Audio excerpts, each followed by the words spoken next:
Hello and welcome to Get Booked. This week we're talking politics, but hopefully it won't stress you out. Right, this is the fun bit of politics. Yeah, these are books that have politics or like political stuff in them. Oh, we forgot to pull Allie Carter. Oh shoot, you should read Allie Carter books. She's on our display upstairs. Yes. So Jennifer, what do you have first? Alright, first I have a middle grade graphic novel called Act. Olive is excited for her 6th grade field trip until she realizes afterwards that not everybody was able to go because not everybody could afford the field trip. And she's like, hey, that's not right. I'm going to figure something out about that. So she decides to run for student council. A couple of her friends are running for student council too, and it gets a little dicey with that. But Olive has some really great ideas about how to make her school better. This is one of my favorite comic series, which is some of the art. Really fun graphic novel book. Yeah, I think it's also like an automatic ad for kids that are really into Raina Telgemeier. It is very much in that vein. So my first book, which we probably talked about before, and I will talk about it to the ends of the earth because it's so amazing, is John Lewis's March. So he's not running for political office in this book, but this is the beginning of John Lewis's life and career. So it starts off with his activity in the civil rights movement, and if there's nothing more political than demanding for equal rights for yourself to be able to sit at a lunch counter, use a water fountain or a bathroom, or I don't know, even vote, that's huge. And so some of our greatest politicians started off as grassroots activists. So check out March. We have all 3 volumes. And they're super good. Very good. He's supposed to have another one coming out called Run, which is about him running for his congressional seat. Nice. I don't know when it's going to actually come out, though, because pandemic. That is true. We say that every week. We do. And it's true every week, unfortunately. My next book is When Audrey Met Alice. So this is a book about a first daughter named Audrey, current day. She's really excited about this party, but of course it doesn't really go as planned. She has to cancel the last minute. She's like, oh, I hate the Secret Service. And she's just like, ugh, I really should give up trying to make friends here and just spend the next 4 years in the White House being friendless and alone and terrible. And then she discovers Alice Roosevelt's diary. And Alice, if you know, was a bit of a handful. She had a lot of interesting moments, and Audrey is reading all about Alice's different times and different hijinks that she would get up to in the White House. And she decides that maybe her life isn't so terrible and maybe she can salvage something in the next 4 years. So really fun. You've got the modern day part and then the historical piece with Alice. Cool. So this is also another graphic novel. Jonathan Hennessey wrote it, and the art is by Aaron McConnell. It's the United States of the Constitution.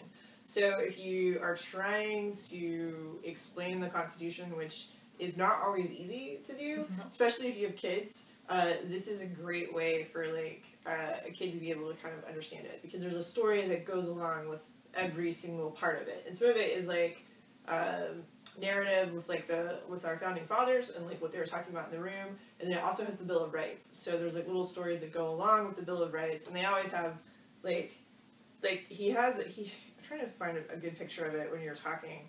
But for the introduction for a lot of the stuff, if it's he has the judicial, the legislative, and the executive, and it's a person, but with each different house or building that's in DC for that administrative arm, it's a person with that building as a head. So it's a really interesting way. Yeah, so here's the executive right here. So see this, boom. But it's a really good way to kind of bring the Constitution to life, because it is a dry document to a certain degree, a very important document for our country, but trying to extrapolate from it sometimes can be a little difficult. Alright, my next book is Yes, No, Maybe So. This is about 2 teenagers who can't actually vote yet, but they are going door to door in Georgia to talk about a local Senate race. They're talking about Democrats It's Georgia, so things are a little not in their favor. And the more that they canvass together, the more they talk to each other, they find some commonalities, they get a little friendship, maybe something else, display, so, you know, the good stuff. Cool. This is my other graphic novel by the same creative team that did the Constitution book. They also did the Gettysburg Address. I mean, this country is still suffering from issues with the Civil War to this day. So this is an illustrated history of the Gettysburg Address, which also gets into some of the history behind the Gettysburg Address and what was going on at the time. So highly recommend. I was gonna say it's a little long for the Gettysburg Address. It is. There's a lot, like I said, like Jonathan Hennessey does a lot of like really good writing to go with the graphics that Aaron McConnell draws, so that you get a lot of narrative that makes it kind of come alive for you in a way that it wouldn't normally if you're just like, you know, pulled up, you know, Google search the Gettysburg Address, and you know, it's good. Nice. My next book we might have talked about before is called The State of the Onion by Julie Hyzy. This is the first book in a White House chef mystery. So she is the chef for the president. This one takes place, I want to say, in the State of the Union address, I want to say. There's lots of different Secret Service stuff. It's a cozy mystery, so there's always a murder. There's a little romance. There's a lot of food talk, which is awesome. This series is finished, and I believe we have them all, so you can just binge them all at the same time. Awesome. I keep meaning to read those. They're really fun. They might be on my winter cozy reads list. This is another Jonathan Hennessey book, but if you, are a fan of Alexander Hamilton, his name is Alexander Hamilton, just you wait. This is the Hamilton graphic novel. We also have the Hamilton book, as well as the soundtrack for the musical, which is amazing. So this is pretty cool. This kind of, you know, if you've like watched or listened to the musical, you kind of have like a feeling for it, but this gets into more of the actual accurate history. Lin-Manuel Miranda did take some liberties, but that's okay, because it's a creative masterpiece. But this will have some more stuff that will fill in some blanks for you. Cool. My next one we don't have on the shelf because it's checked out. It is Party of Two by Jasmine Guillory. I really liked this one. So Olivia is moving back to LA to start up a law firm with her friend. She is at the hotel bar one night. She's staying there while she's getting an apartment. And she strikes up a conversation with this guy about the lack of desserts on the hotel bar menu. Because we all know dessert choices are the best parts about everything. So they talk for hours. Oh wait, this gets better. They talk for hours. They never exchange their names, information, anything like that. But they still kind of think about each other every now and then. And then they meet again a couple weeks later at a fundraiser. Max is actually a junior senator, so he's working mostly in Washington. And obviously Olivia is just starting up her law firm. But he woos her with chocolate cake, which is a very fascinating idea to me. Now I'm like, that idea is great. Anyways, there's lots of cake in that book. There's politics. Wait, did you just say just keep like Grubhubbing cake to her doorstep? They do eat a lot of cake. Yes. He does send her cake. Okay. There's chocolate cake. There's coconut cake. You will want to eat cake after reading that book. I want to eat cake right now, actually. That's who doesn't love cake? Very true. Cool. Oh, you know what I should have gotten? We also have a couple of DVD series if you're needing to binge watch something that is comforting, like The West Wing. We do have The West Wing upstairs. President Bartlett is the best. I can't remember. I don't think we have Scandal, though. That will just make you feel on the edge of your seat. That's very twisty. It is, but like when Olivia Pope triumphs, it's amazing. Alright, so this one is a new book we got. So, hey, Jen, what just turned 100 years old this year? Well, it's the women's right to vote. Mostly white women's right to vote. Yes. So, 19th Amendment? Yes. Yes, cool. I was like, make sure you get the number right. I'm very tired. I think we've all stayed up a lot this week about election things. So this is called She Votes, How U.S. Women Won Suffrage and What Happened Next. And this is kind of cool if you're just looking for like a quick read, because it is illustrated. It's very much a nonfiction adult type book, but I mean older teens can, if they're into that kind of stuff, history, can really get into it as well.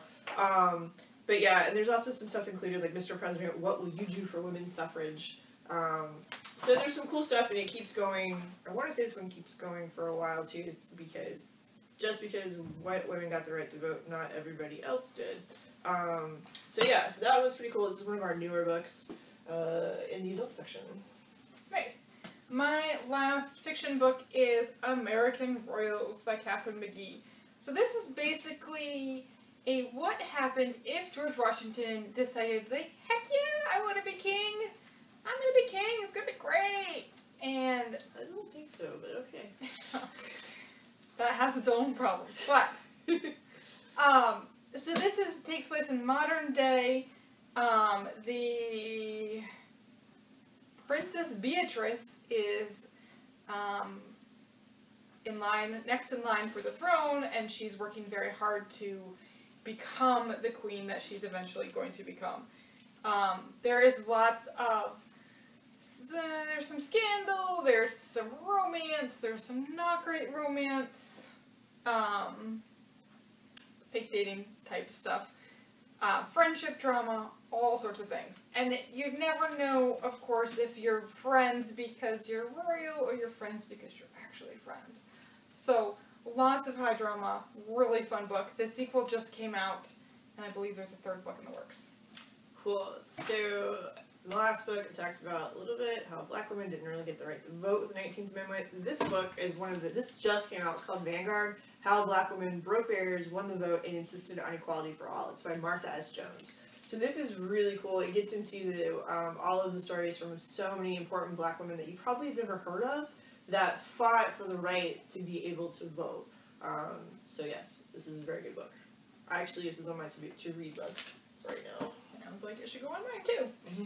Alright, my next three are kind of tied together, so I'm just going to share about them. And it's all kind of about the right to vote. As we said, it was really white women in the beginning, and then slowly it's been moved past that. So this book is a picture book. Equality's Call. It's the story of voting rights in America. And it's great for younger kids. I'm just going to share some of the artwork because it's great. It's diverse. And it does also acknowledge that there's still a lot of work to do, which I like. It doesn't sugarcoat it at all. Oh yes. And it's just really sweet. So that's a great one. Then there's this one, Give Us the Vote, Over 200 Years of Fighting for the Ballot. This is by Susan Goldman Rubin. And this talks about voting. It's more in-depth nonfiction, and it talks about voting for everybody. Again, it talks about women's suffrage, it talks about black women not getting the vote, it talks about white men getting the vote, and it also goes on to acknowledge all the work that we still have to do, that we still need change for. And it has just a great amount of information, really great for discussions too. And then my next one just came out by Kate Messner. This one is more heavily illustrated. It's kind of in between these two. It's called History Smashers, Women's Right to Vote. She also has a couple others that are very similar in style. But again, it talks about white men, white women, black men, how, Woodrow Wilson is featured heavily in here, different amendment things, lots of pictures, talks about the Battle for Tennessee, and then again, it talks about how, we are still having troubles. The thing that I like about this also, and this one, is it does call out a lot of the women that we looked upon previously, like Susan B. Anthony and Elizabeth Stanton, as really, go-getters for the vote. And they're very truthful about, they were for white women, and they were not really great for equality for everybody. So I like that those don't pull punches with that, and it does share a lot of the truths about what they said in their speeches and how things are not looked upon greatly as time has gone by. Yeah. Okay. So, sorry. Anyway, I'm going to end on a humorous note. This book's a couple years old because Jon Stewart is the host of The Daily Show on the cover. So this is America, the Book, A Citizen's Guide to Democracy in Action, with a foreword by Thomas Jefferson. So if you just need something funny, The Daily Show created this textbook. It's absolutely ridiculous. Some of it is a little bit dated because it was published in, like, I don't know, like probably 2008. Yep, 2004. But yeah, so you get, like, you know, a whole bunch of other stuff. Like, there's a chapter, Congress, Quagmire of Freedom. The Judicial Branch, it rules. So, the media, democracy's valiant vulgarians. And the future of democracy 7 years from now, which was right now. So, yeah, so if you want something to have a little humor, because right now things are a little tense. Maybe next week we should just do comforting reads, or like books with like animals. Oh, animals. But not the animals that die in the books, because we hate those. No. Those are the worst. No, we wouldn't do that to you. We wouldn't. No red fern grows here. Wait, that doesn't have an animal, but that does have a death in it. No, they're dogs. They're terrible. Okay. They're raccoons. It's a terrible book. Okay, cool. We are not in favor of animal death in books, because it makes us sad. Alright, so thank you for joining us on Get Booked this week. Have a great weekend. We'll see you next time.